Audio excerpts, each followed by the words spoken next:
Beautiful.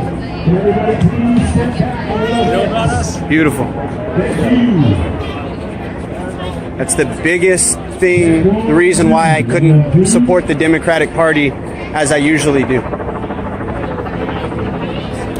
think the Democratic Party is for free speech, but originally, yeah. I think they've been infiltrated by authoritarians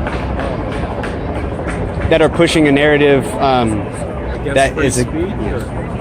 Wow, that's news to me.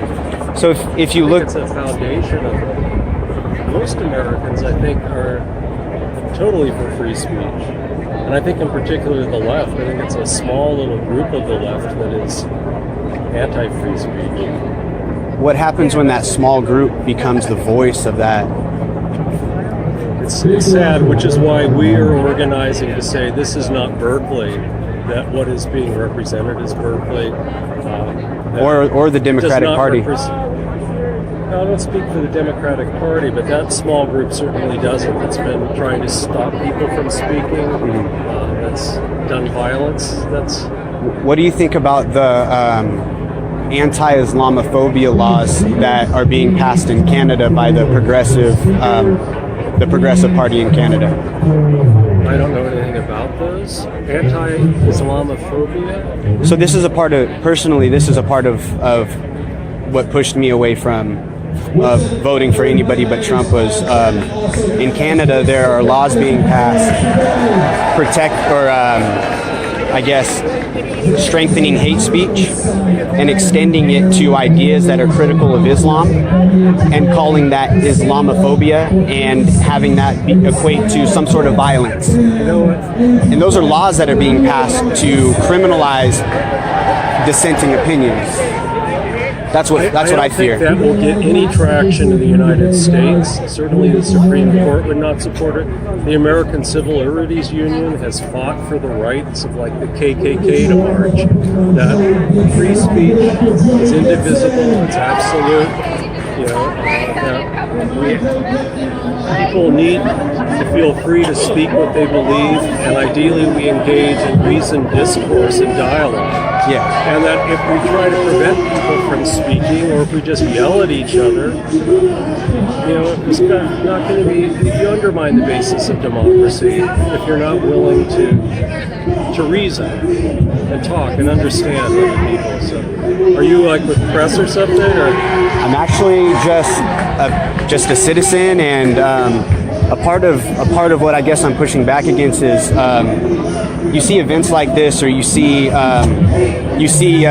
things that happen, and when it comes out on the media, it's got a major bias, and so you miss really like just conversations that me and you are having that we would normally disagree, and instead it's being framed as some sort of like war. It's untrue. It's just it's untrue. It's partly true. And I think that's part of the problem, why we're having trouble talking, and the media is part of the problem, I believe. Yeah, it's unfortunate. It's so few people on either the right or left that favor violence, that want to shut down free speech. And what they've done is they've created this spotlight that allows people to spin it whichever way they want, like saying Berkeley is intolerant of free speech, which I was here last Saturday, and I saw a lot of liberals, liberal men. I mean, liberals that I talk to that I think like you are. I mean, they're for free speech. And that's kind of what I'm getting the sense is that the Trump or quote unquote Trump side now, the free speech side? No, I don't think so. Because I couldn't stay on, I guess, Hillary's side because of that issue and the fear of a Supreme Court justice possibly being put into a position that might agree with some of the opinions that are leading people to shut down these people talking. You know what? I would be absolutely amazed if there were any Supreme Court justices that favored restrictions on free speech. I mean, I know that there's some European countries, maybe like you said, Canada, I wasn't aware of that have laws surrounding hate speech. But it is how to deal with what's perceived as hate speech. Someone on the left might call this hate speech. Someone on the right might call that hate speech. I think most people I think the best way to deal with it is to put a spotlight on it, discuss it, and to the extent we don't talk, we become polarized, and it encourages hate speech. But I do think that there is speech when people are railing against a class of people. I think it's important to stand up, and I think that is hate speech when it's a broad brush applied to a class or group of people. And I think it's important to stand up and disagree with it. I don't support trying to silence them. Through law? I'm against. No, not through. No. So even they're a Nazi has the right to speak out. Of course.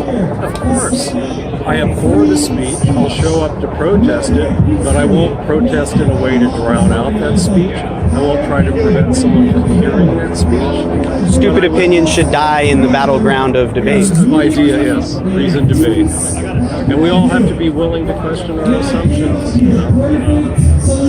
I think a lot of people here have more in common than they might think. No, I really think so. It's scary. It's what I've heuld about them. It's scary to venture in. That's part of the problem. But, Like for me, I feel I would, if anybody were to be violent toward you for that sign, I would doubt that it would ever happen, to be honest, from what I've gathered being around these type of people. And if they did, I bet you more people than not would attack the person attacking you. But actually, about 9 years ago, there were some protests in Berkeley against military recruiting in Berkeley.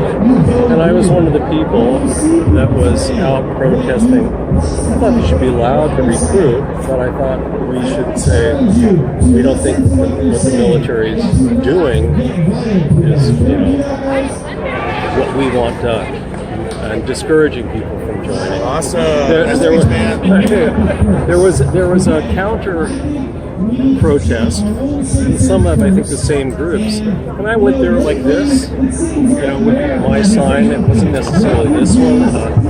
I was threatened. I was told to watch my back when I left the group. But these are like these sort of motorcycle kind of guys. It was scary, but I agree with you, very few. And that I think most of the people here would have if they were to attack me. Absolutely. Whether they'd put their lives at risk. I absolutely would. I absolutely would. For me personally, the whole election for me was about what the sign you're holding right now.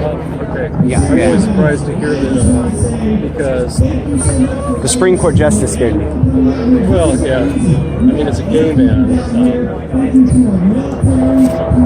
what to me is done personally has been done by conservative justices. I'm grateful that Scalia is no longer there.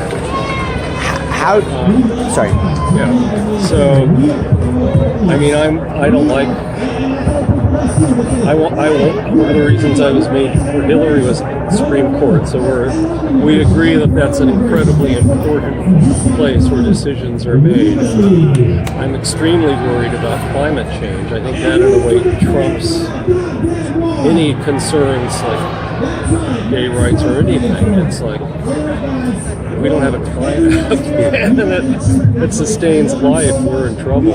Are you familiar with the opposing arguments to, I guess, not that climate change is necessarily wrong, but that the degree in which they claim that the impact has is not necessarily accurate? I know that there are people saying that, and some of them are scientists.